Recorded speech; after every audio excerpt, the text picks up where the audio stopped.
Hello, everyone, and welcome to the Main Street Finance Podcast. I am, of course, Alex, your host, and today I bring you an interview with none other than the Millennial Money Woman.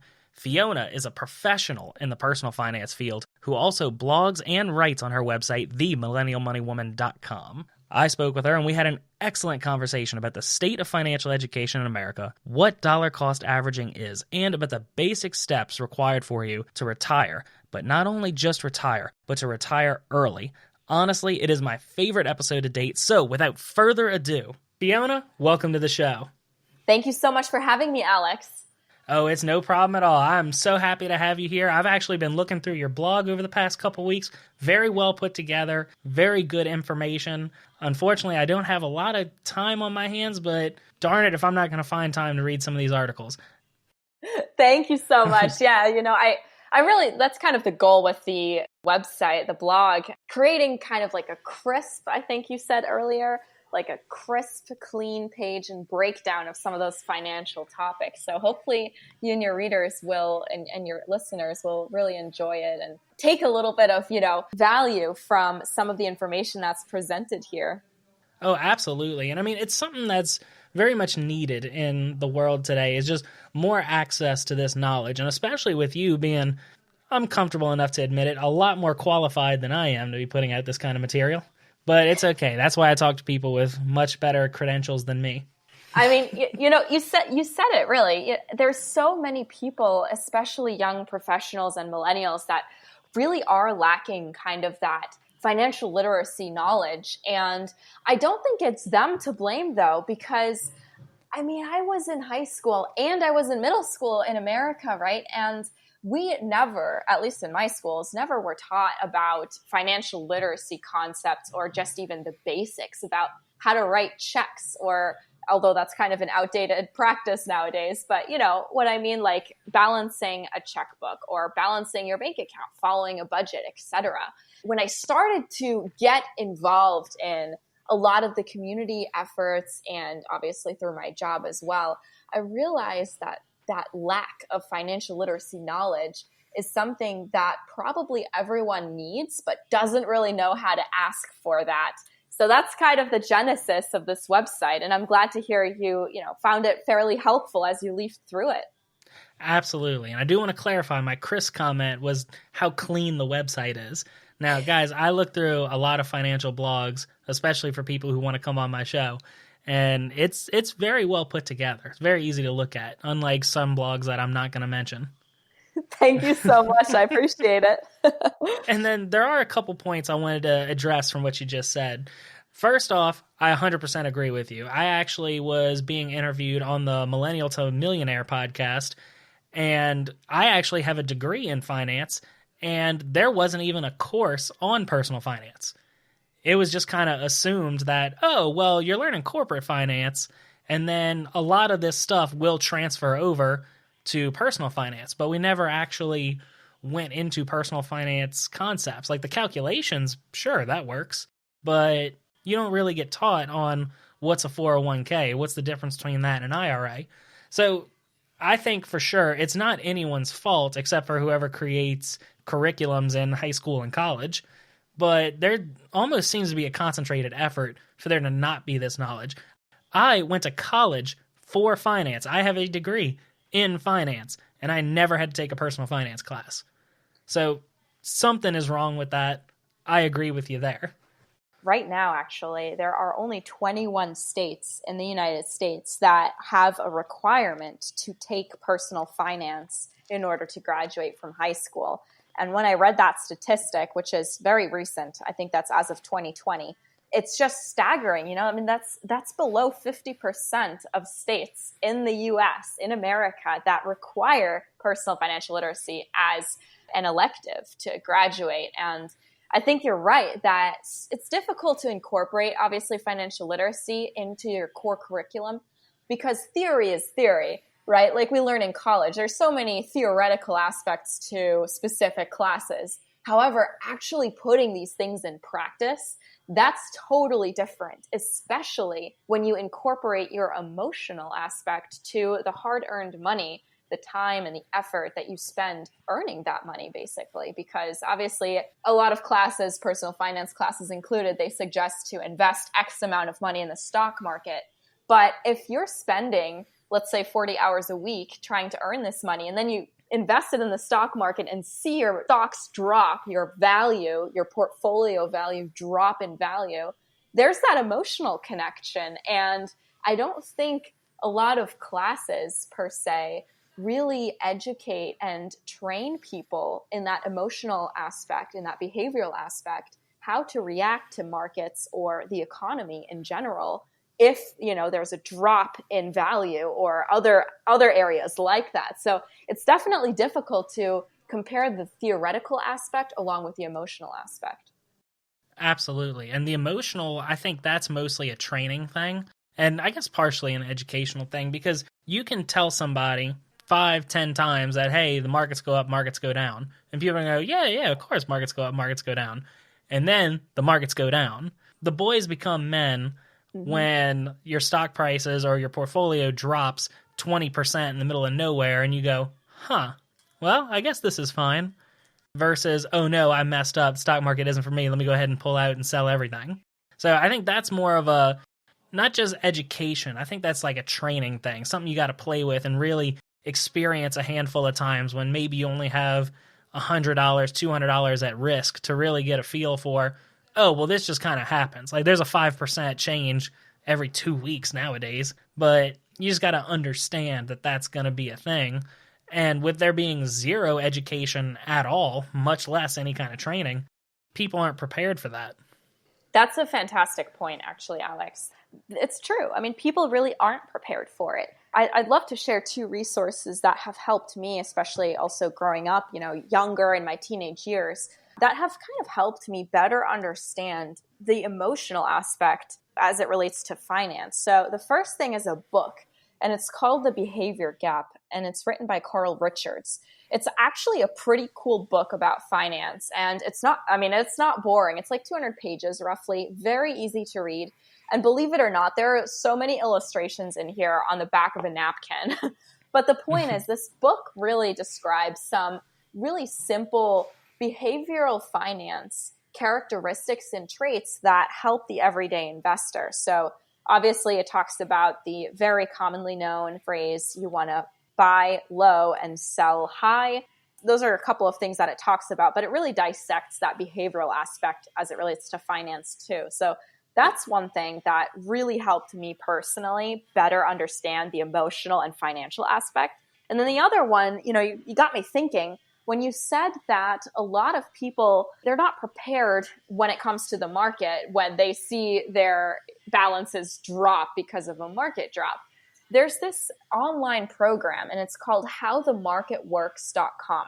And it's a free stock market game where basically you have, I don't know, you buy $50,000, $100,000. It's free money, right? And you essentially invest that in stocks, whatever you want and however you want. And you are able to see kind of with your play money how the markets increase, how the markets decrease. And you're really able to dip your toe in the water without actually losing the value of your own portfolio.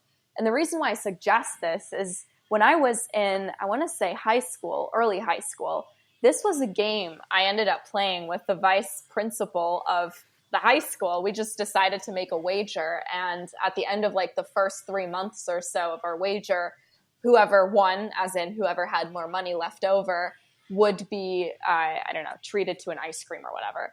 And it's funny because that was my first real experience in the stock market, you know, without my actual money. And I did win, by the way.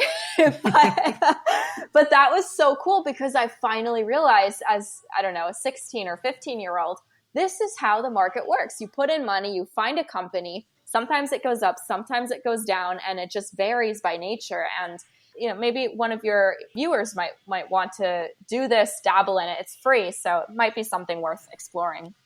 So this sounds like it's paper trading. Is that basically what it is? Yeah, it's essentially paper trading, but you know, you can basically look at many different stocks or funds, ETFs, mutual funds, etc., and try to figure out how to best invest your money for whatever your financial goals are. So if your goal is just to grow your money steadily over X amount of years, you can do that and you can see how long and steadily it takes for your money to grow. Otherwise, you can also figure out, how to kind of day trade. I'm not really the biggest fan of day trading, but it's just kind of a cool tool to figure out how trading even works, because I know a lot of high school students or even college students, they aren't technically familiar with how trading works, how you actually type in the ticker symbol, press buy, press sell. So it's a really good game to kind of get acquainted with how to trade in the first place. I don't know if I would keep it, for a year or so, but it's really good to just dabble in it and kind of figure out and explore the basic functions or the inner functions of these trading platforms out there. Absolutely 100% agree with you. I remember I want to say it was maybe my 13th, 14th, or maybe even 15th birthday.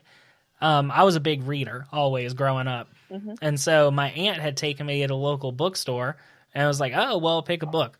Well, the book that I picked out was, I forget what it was. It was like a how-to for mutual funds. And I read the book, but at no point did they give the exact instructions for mechanically how to buy a mutual fund, which actually I moved into my house and I looked through my box of books that my mom had sent in, because, when you get your first house, you get the inaugural, hey, here's all your crap, store it in your garage now.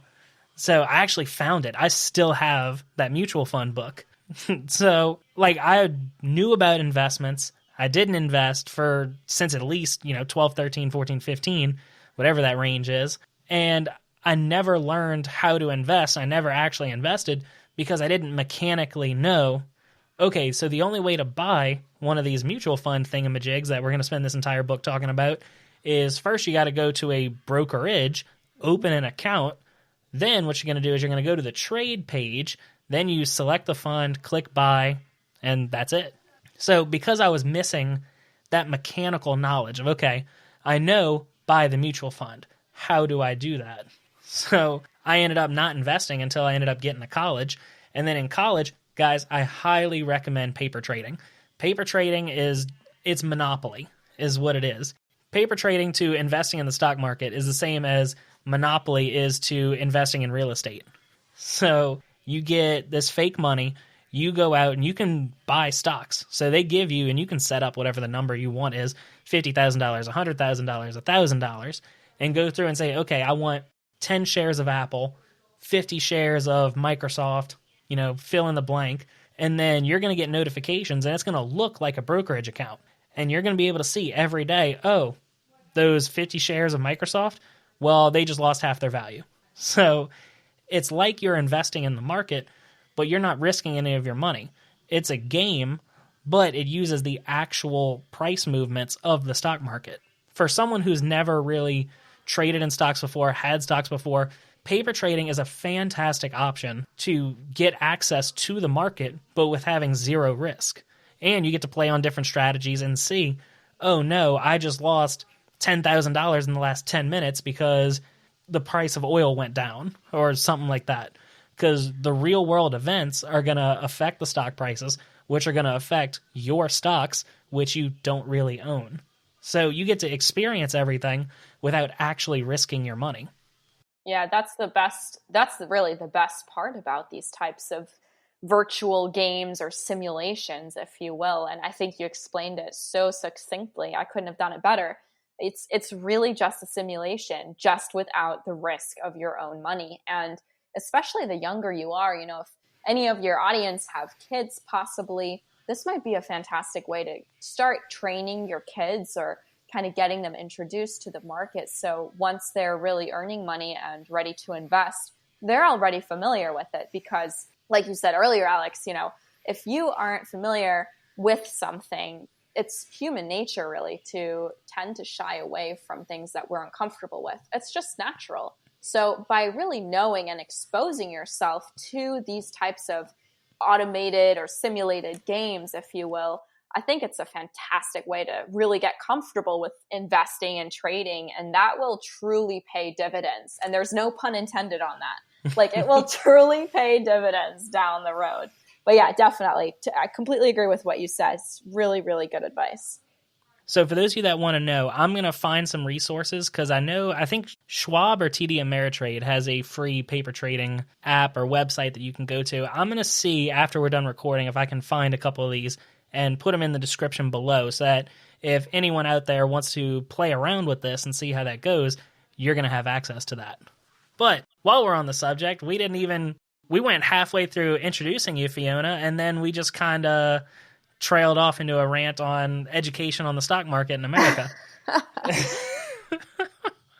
So, Fiona, you started the Millennial Money Woman blog, the Twitter account, which is where we got acquainted, and that's just fantastic. We've gone through your stuff. We already talked about financial education in America, so we got that covered. But so let's go into a little bit about you and your blog. So what do you do like professionally, and what kind of things do you go over in your blog? Or rather, what would be your focus on the blog? Like, where's your specialty? Certainly. I mean, Alex, first of all, I want to say thank you to you, obviously, and your audience for listening and for obviously having us. We've already gone so far deep into the conversation, which is just great. I think it's really valuable to explore so many different options out there. But yeah, definitely. I'd love to talk a little bit more about my blog. So as Alex already mentioned, it's called The Millennial Money Woman. And a little bit about myself, right? I really, really love anything to do with finance. And to give you some background, it's because I learned or I saw people fail the hard way because they weren't prepared for financial planning. And those people were actually my grandparents. So my grandparents, when I was roughly 5 or 6, they were basically at the height of building up this magnificent business empire. And it was all in tech and gadgets, and they were very, very successful people. Now, my grandma, my grandpa, they worked every single day, basically for their entire lives. However, when they were, I want to say, end of their 60s, something happened to their business empire. And essentially, it imploded, so it essentially collapsed. And they were left literally penniless because of some poor financial decisions that they made along the path. And that included mortgaging their house, mortgaging a couple of things that were all based on the success of their business. And unfortunately, they really didn't have a financial planner or did their own due diligence as it relates to financial planning. And because of that lack of financial literacy knowledge, if you will, they lost everything that they worked for their entire lives. And they were penniless before they passed away, unfortunately. And, seeing them, I physically saw them go through this pain and suffering at that age. It's heartbreaking. And I don't want that to happen to really anyone that I am able to touch, like in their lives and in their, hopefully positively touch their financial lives. And that happening in my early childhood really engraved itself on who I am and what I want to do and what my purpose is. And that was kind of the genesis of my financial planning blog. And that gets to your second question, Alex, and that is, what is actually my blog, The Millennial Money Woman? And my blog is really focused on just financial literacy concepts. It's supposed to serve as a financial literacy platform for literally any young professional, millennial, or anyone older than that too, for that matter. And the purpose and the point is just to really explain some of the financial planning jargon and lingo, because quite frankly, let's face it, financial planning and finance is like a second language. And I know that because when I started in finance, which is what I do, it was basically like learning a second language. It really was, because there's so many abbreviations. I feel like I talk in abbreviations all day. It's just so difficult to kind of keep up with the language. Now, obviously, that I know it because I went through the education, I've been in finance for almost 5 years now, I'm familiar with it. So it's secondhand nature. But for the average American, right, for the average person, it's not second nature. And hearing terms like RMD, IRA, 401k, 403b, it's just a bunch of numbers and alphabet soup. And I want to be able to kind of debunk that alphabet soup and break it down into really simple concepts with illustrations and pictures. I found that a lot of people, they're actually visual. And so am I, by the way. So that's kind of another aspect that my website touches upon. So I try to break down difficult, complex financial topics into pretty simple ways to understand finance. And B, I try to create pretty cool illustrations that provide some context to what I'm actually writing about. And that's kind of how I hope I help your audience and others who are looking to clarify a couple of financial questions or matters. Well, I think that was beautiful, honestly. Thank you so much. It is a second language. Like I had flashbacks for each one you mentioned. I was like, wow, I wonder what she's going to say for an example of the alphabet soup. And then you ran through them. I was like, well, yeah, that definitely is a second language. It really is. Like, I think there was one day I was talking to one of my colleagues and we were like, we were going through these abbreviations, but we were actually talking serious stuff. And one of my other newer colleagues came up to me and was like, Fiona, what are you talking about? It sounds like you're talking like military code or something. We're numbers and letters and numbers and letters. It really is difficult. And I don't blame people for being maybe a little bit shied away when they hear this difficult, air quote, difficult language, when in reality, there's always a simpler way to explain it. It's just a lot of finance people, they really like using abbreviations. Well, of course, it makes us sound more fancy. That's right. Exactly. It's all about sounding fancy. I mean, I can go around, throw a couple acronyms out there, and people will be like, wow, he really knows his stuff. Uh-huh. But I just sandwich some letters together. They don't know. That's right.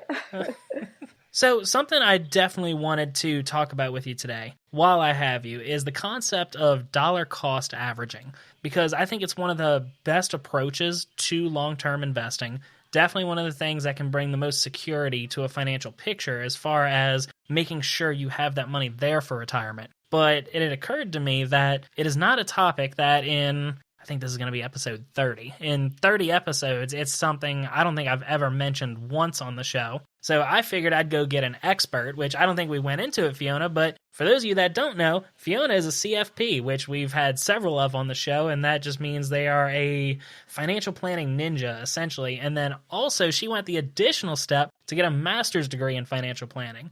So be aware, we have a bona fide professional on the show here today. Thank you. So I fully plan to take full advantage. And with that being said, let's go into a little bit let's start at a high level. What is, maybe just a glossary definition of what is dollar cost averaging? Sure. So dollar cost averaging is probably going to be something everyone here wants to listen to, because this is one of the ways that you can become wealthy in the long run. So back to the definition.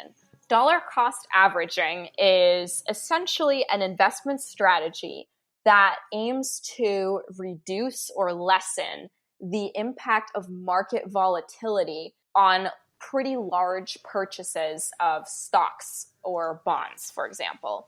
And let's break it down into plain English. What that means is if you have, let's say, $1,000, right? So the holiday season is coming up and let's say you get your holiday bonus and it's $1,000.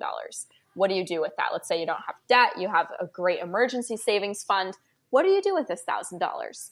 Some might say they want to go shopping. That's a viable option. But since we're talking about investing, let's stick to this theme. So $1,000, you have the option of either investing this $1,000 lump sum into the stock market. So what that means is you literally take your $1,000 and you buy something on one certain day in the stock market. That's it. Now, there's a lot of risk with that, though. And this is what dollar cost averaging prevents. Because let's say your $1,000 buys a stock at an all-time high. That means you're actually getting much less stock for that $1,000. If you're buying the stock at an all-time low for $1,000, you're actually getting more of that stock, right? Because it's on sale. So you get more of that item on sale with the same money. And dollar cost averaging, what it does is basically it divides up your $1,000 into, let's say, 10 payments. So $100 every week or so, you invest in the stock market 10 times. So now you're dividing up, you're lowering the risk of market volatility, as the definition said, because over the long run, you're basically buying an average of that stock instead of just dumping your $1,000 one day in the stock market and you're hoping that what you're doing is a good strategy. Dollar cost averaging is a way to kind of mitigate that risk if you don't know what you're doing. It's just a way to basically divide up your money over a longer period so you get a better average in what you're buying. It's one of the proven strategies really to become successful financially in the stock market on the long run. And I know my example really just focused over 10 payments, 10 weeks. However, dollar cost averaging really works well if you consistently invest in the stock market, let's say every month, for the rest of your life or until you retire at least. That's really when dollar cost averaging works its miracles, that long-term perspective. Okay, so let me see if I can't. That was a very good explanation, but just for fun, let's see if I can simplify that into 2 sentences. Give it a shot here. So dollar cost averaging, in effect, is the act of, instead of putting all the money you have into the stock market right now, because that has the potential risk of buying it on a really expensive day where you end up getting less shares or less stock or just less value. You get less for your money. Instead of doing that, you divide up your money and you put it in at an interval. Maybe it's 10, maybe it's 15, maybe it's 20 different pieces of it. You go in at different times because sometimes you might buy it when it's expensive, but sometimes you're going to buy it on sale. Sometimes you're going to buy it on a deep discount. But because you're, say, shotgunning the approach in which you're spraying a whole bunch of times and just getting it at a bunch of different prices, on average, you can get it cheaper as opposed to putting it all in at one time and getting the super expensive price. That's exactly right. It's a very simple but very powerful strategy that helps you build wealth. Absolutely. And another part of this is dollar cost averaging is just the idea of investing over a time frame and splitting up when you're putting in that money. And an example of that might be putting money aside in your 401k. Depending on when you get paid, that means that your 401k contributions are going to go in every paycheck, which might be once a month or it might be bi-weekly. Either way, you're not putting all your money in on one day, which might happen to be a high day in the market, and you don't get as much. But because you're putting it in 12 or 26 times over the course of the year, you're putting in the same dollar amount. Sometimes you buy when it's high, sometimes when you buy when it's low. But on average, you're getting it at a fair price.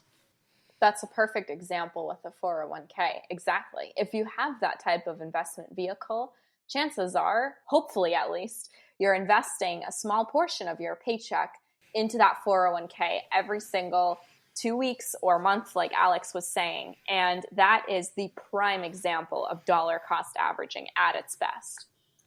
So, Fiona, now that we have this thing that you're putting money in, not so much maybe once a year or once every 6 months, but once a month or once every 2 weeks, what are the sort of benefits of doing that long term? Or how does this help you with long-term wealth building? Yeah, certainly. I'd love to answer that.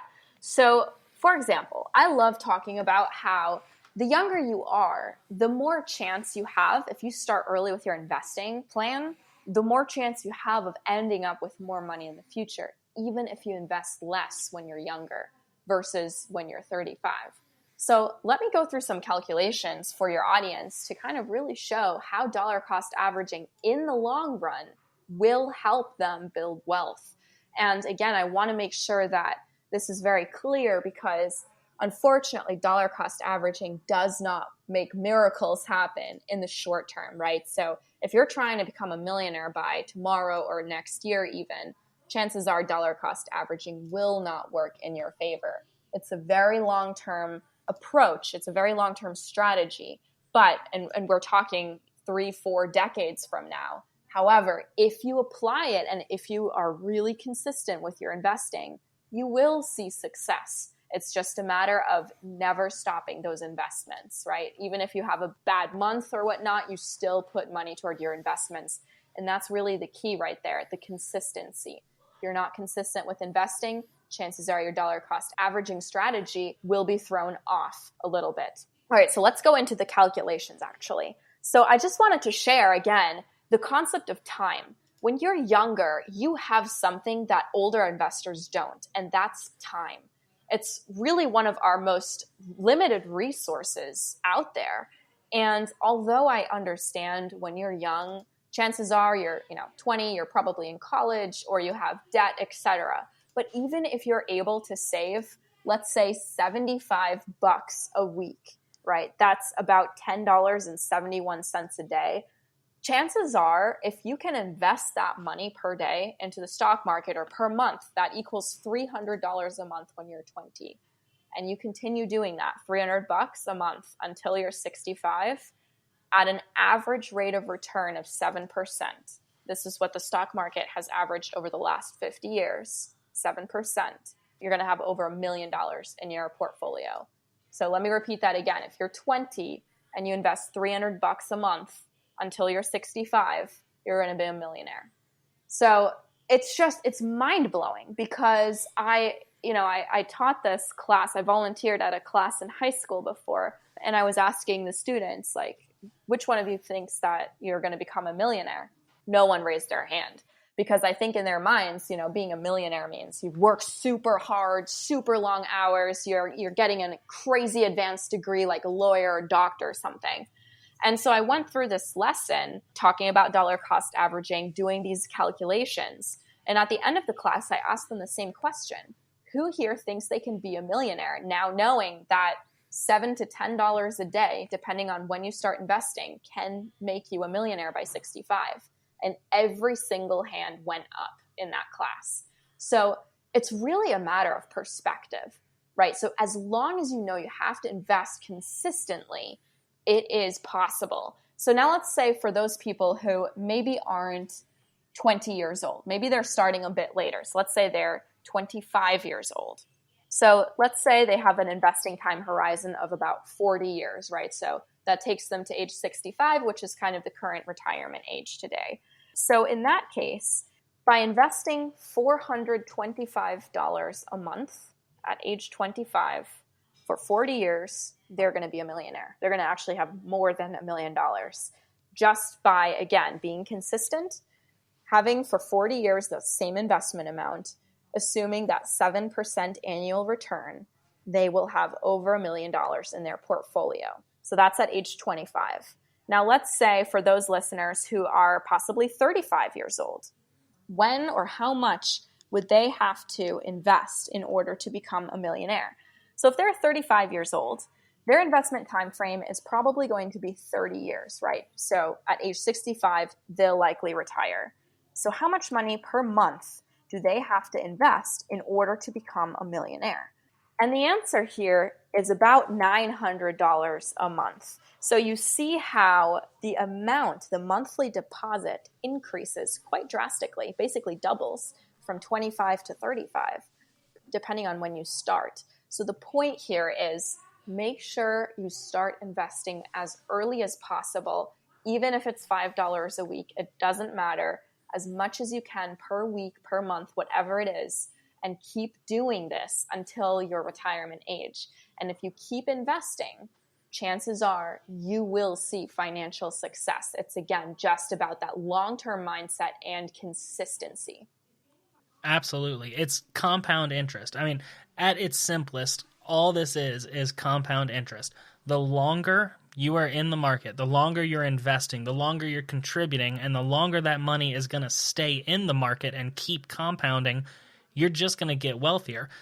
Time is the biggest thing when it comes to the compound interest calculation. You can put in $100,000 a year, but if you're doing that at age 60, you're not going to be able to retire at age 65. Even if you're putting in absurd amounts of money, you need to have the time. An alternative idea I'd like to leave with you guys and present along with this is that I absolutely agree that as early as you can, you should start investing, and preferably with dollar cost averaging, whether that's putting aside a certain amount per month, a certain amount per check, however you want to do it, don't put it off. There is a lot of articles out there, a lot of research that shows that young people today are going, well, with where I am now, I'm not really making as much right now. I've got a lot of issues. But I tell you what, in the next 20 years, when I'm more established in my career, when, I've got the kids, I've got the good paying job, I've got the good house.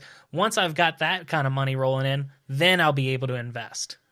Well, a lot of people aren't going to ever get to the point where they feel comfortable that, okay, now is the time to start investing.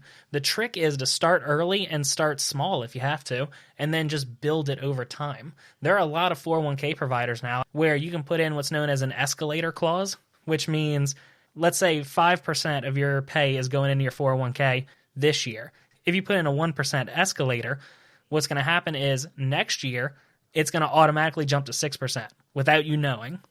The year after, it's going to go to 7. The year after, it's going to go to 8, so on and so forth. And then if you have something like that, it gets you in the process of investing very regularly and increasing it.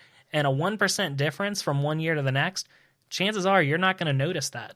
So if you start small and start early, the dollar amount now isn't really going to matter. But over time, you're building that habit, and it's just going to get better and stronger, and you're going to be able to build a much bigger nest egg than if you, quote unquote, waited until you were in a better place to start. You make some really good points, Alex. I mean, absolutely. By even starting small, it's going to build the foundation to healthy financial habits that will very likely stick with you toward the future. Research has actually shown that it takes roughly 66 days to transform a habit into automatic behavior. So as long as you continue sticking with that investment plan for, let's call it, 2.5 months or so, chances are you'll carry that investing habit down the road until you're 65 or retirement age. And moreover, to your point regarding the escalator clause, absolutely. It's really not going to hopefully show in your take-home pay over the years, because chances are you'll also see your income increase. And as your income increases, the more, the percentage is taken out of your income, your increased income, hopefully you won't need that to live off of, which is why that escalator clause is really important. Taking 5% off of $50,000 versus 5% off of $100,000 income, very big difference. So you definitely want to have that increase, that percentage increase every single year, especially as your income presumably increases too. Absolutely. And then something I want to counter with, or rather, something I want to introduce out there to show just how powerful time is in the compound interest equation. I was doing some math, and for those of you that follow me on Twitter, you would have seen this tweet a couple days ago, or rather, by the time you're listening to this, a couple weeks ago. But I just finished my first year at my new job, and I went back and I calculated my savings rate, and I had a 41% savings rate. So that was obviously really high. It may not be something that I'm able to maintain for the next, say, 40 years, but I'm trying to retire before 65. So I did some fun math just because I found that out, in that I was able to save 41% of my income over the last 12 months. So what I did was, well, what if I'm able to do that for the next 4 years? Because as you guys know, I'm 26 years old. I just bought my first house, and it's a rather economical house. I didn't max out the most I could afford, and I keep my living expenses rather low. So I was able to maintain a 41% savings rate. If I was able to keep that up, if I don't get another raise, and I keep doing a 41% savings rate for the next 4 years, and then I never put in a single dollar into my 401k after that, so there'd just be 5 years of income, what I did this year and the next 4, I would retire at 65, assuming I worked that long, with $2 million. And that's 5 years of work and saving 41% of my income, and then just letting it compound from age 30 to 65. I would have $2 million. That is pretty incredible. I mean, especially the fact that you have that savings rate. I don't think many people have that nowadays, knowing that you're able to save 41% now.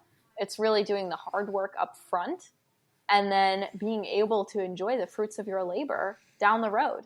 And I think, unfortunately, so many people have that idea of instant gratification, or YOLO, right? You only live life once, or FOMO, fear of missing out, which I understand. I mean, right? I mean, you're young, you spent 4+ years in college, you were in a tiny little dorm probably, chances are you worked your butt off to get to where you are now.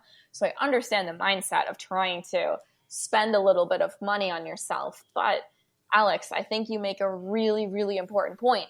If you spend just 5 years, maybe it's even 6 or 7, but the point is, if you spend that small amount of time now and you're able to build up that wealth now, down the road, you are going to be so thankful and really thank your younger self for taking the time, doing those sacrifices to make you get to where you are in the future. And I'm sure your friends, although they might be enjoying themselves more in the present day, they will probably wish that they were where you are in 10 or 15 years from now. They will very likely wish that they did what you did now. Well, if you don't mind, I have a personal anecdote here, but I'm very open with all my friends about financial independence, the FIRE movement, saving a large percentage of your income so you can retire early. Mm-hmm. And one of the biggest responses that I get from a lot of my friends is, okay, so what do you get out of this? I'm like, what? They're like, okay, you're trying to sell me something, right? Like, oh, if I just save, 50% of my income for 15 years, I never have to work again. So what do you get out of this? Like, where's the sales pitch? I'm like, no. This isn't a sales pitch. Like, at no point are you handing me money. Like, I'm just saying invest more in your 401k, and that's all you need. And they're like, no. Okay, but why are you telling me this? Like, what are you getting out of this? And my response that I tell all of them is, well, I'm retiring at 40. I need people to hang out with that don't have a day job. So I need you to also retire at or around 40 because I need people to hang out with. I love it. And what's their response?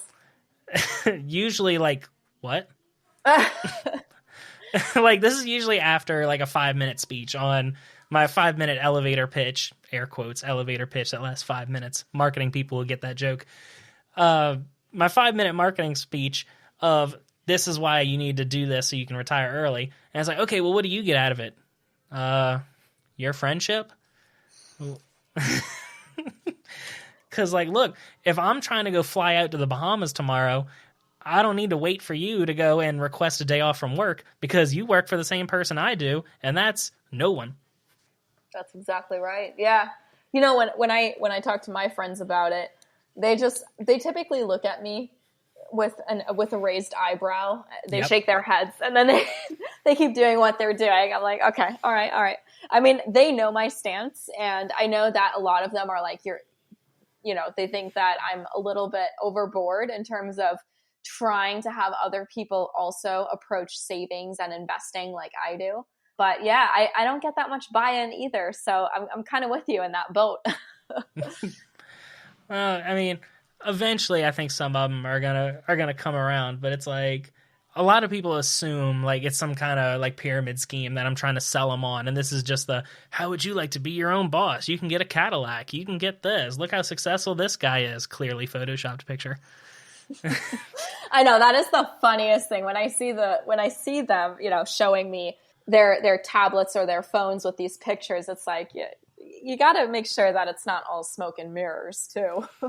Like, you got to remember that the rich, quote unquote, are 70% self-made. Mm-hmm.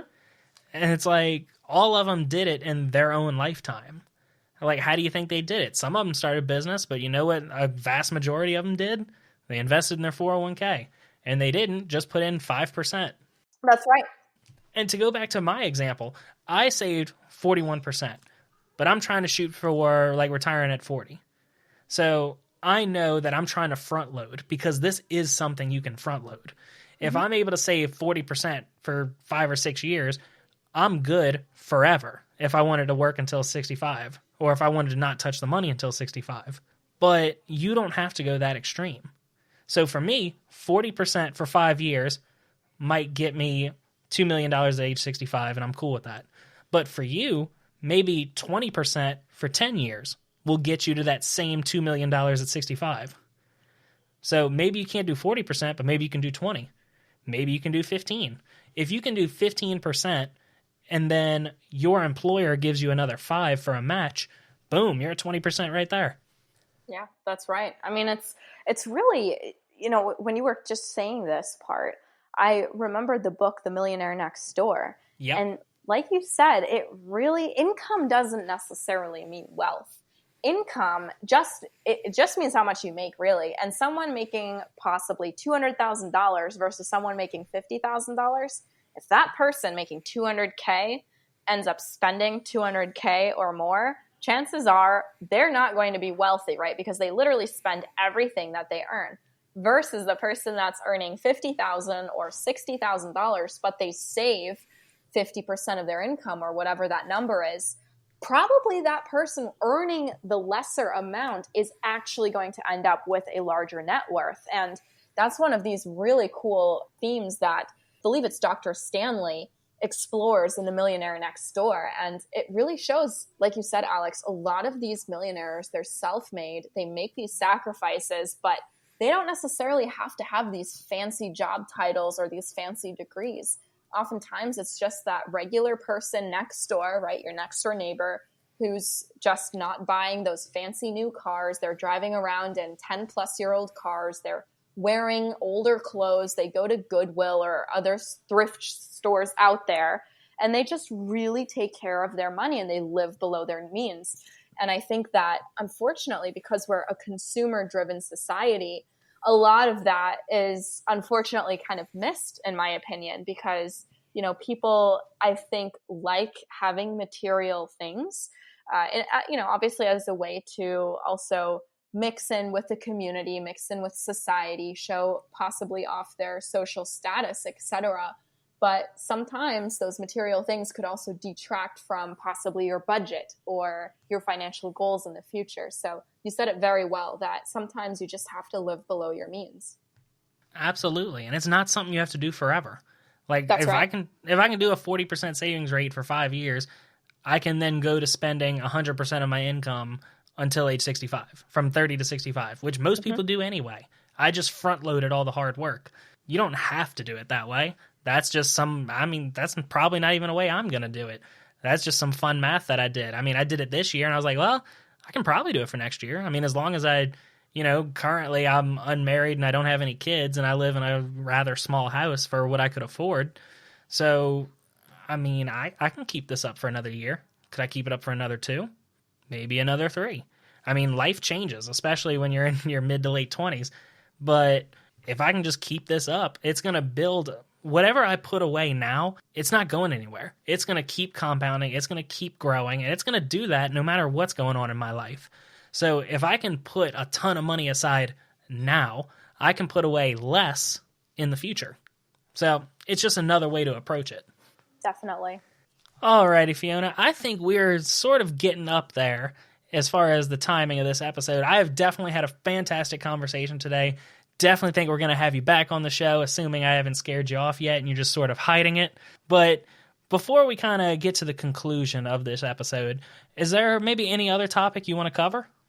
Well, you have not at all scared me off, Alex. This has been such a pleasure. So thank you for having me. And I think we really discussed dollar cost averaging, which I know is a very important topic to cover. We covered kind of the website, and we also discussed the importance of financial literacy. So I think we got everything down, I hope. All righty, me too. And if not, we'll just get you back on next week. Nah, maybe not next week. We'll see what's going on. Sounds good. So tell me this, the standard question I ask everybody: where can my audience find out more about you? Assuming, we had a fun time today and they're like, wow, I do want to see that crispy website. I know we talked about the website, but where else can my audience connect with you? Yeah, totally. So like you said, that crispy website, I just love that adjective. It's themillennialmoneywoman.com. There is a contact page, so feel free to fill that out. Send me a message. I'd love to connect with you here. And there's obviously always 2 to 3 blog posts coming out per week with new financial information, which means more money in your pocket.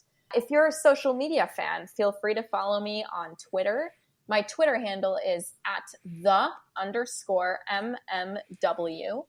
And then finally, if you're a Pinterest lover, you can also always follow me at The Millennial Money Woman. And every day I'll be posting a couple of new pins, new fun and fancy pins. So definitely feel free to reach out to me any of those ways. I'm always happy to connect and engage. And, I really love hearing feedback too from anyone. So I'm all ears. I got to say, you are the first person I've interviewed that has had a Pinterest. It was really difficult because I was like, I really like Pinterest. I kind of like Twitter too, though. So I kind of settled for the two. But fun fact, hopefully here in the near future, there will be a YouTube channel in the works. It's not yet, but that's going to be kind of the next project. Ooh. Yeah. So guys, all of those links will be in the description below. It'll be real nice and easy. You just got to click on it. Bing, bang, boom. It's going to take you to all the links she mentioned. Not just the ones she mentioned now, but she mentioned a couple of resources throughout the episode. Those will be also listed below. And I know you kind of said it before, but I got to ask, did you have fun? Oh my gosh, I had a blast, Alex. Thank you. I hope you did too. Oh, absolutely. And now, I do say I have fun every time, and I do. I'm a nerd through and through. This is my subject. This is what I like talking about. But I did really enjoy talking to you. I think we had some great chemistry. I think this is a great episode, and I'm looking forward to publishing it. Me too. Yeah, I thought the flow of the conversation was super interesting and totally fun, like you said. Not to pat our own backs or anything. Yeah, no, not at all.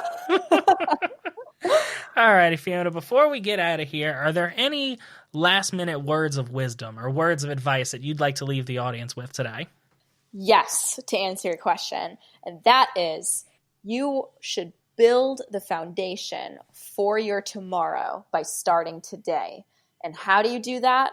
By doing exactly what Alex and I just spoke about, which is investing. Start investing today, be consistent, and always have that long-term mindset. Even if it's $5 a day, start now because you will really thank yourself later. And if that's 10 years from now, if it's 20 years from now, or 40 years from now, doesn't matter. Your future self will thank you for the sacrifices that you do today to start investing. So start today, build your foundation for tomorrow by starting today. Absolutely, guys. The playbook is simple. Spend less than you earn, invest the rest, start early. If you can do that, you will retire a millionaire. And with that, I'll see all you guys next week.